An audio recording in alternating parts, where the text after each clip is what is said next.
A reading from Mark chapter 15, verses 21 to 39. A certain man from Cyrene, Simon, the father of Alexander and Rufus, was passing by on his way in from the country, and they forced him to carry the cross. They brought Jesus to the place called Golgotha, which means the place of the skull. Then they offered him wine mixed with myrrh, but he did not take it. And they crucified him. Dividing up his clothes, they cast lots to see what each would get. It was 9 a.m. when they crucified him. The written notice of the charge against him read, "The King of the Jews." They crucified 2 rebels with him, one on his right and one on his left. Those who passed by hurled insults at him, shaking their heads and saying, "So, you who are going to destroy the temple and build it in 3 days, come down from the cross and save yourself." In the same way, the chief priests and the teachers of the law mocked him among themselves. "He saved others," they said, "but he can't save himself.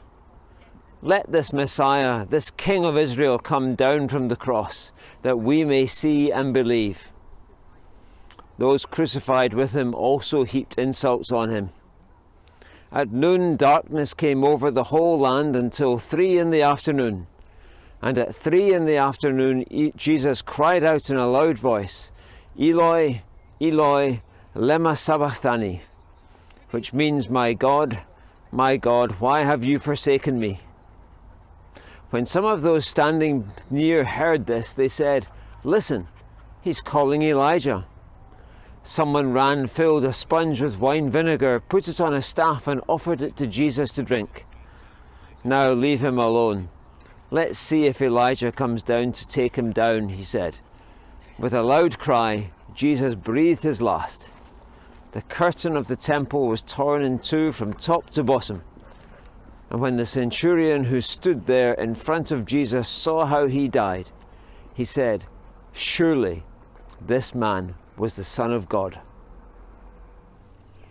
He molded and built a small lonely hill that he knew would be called Calvary.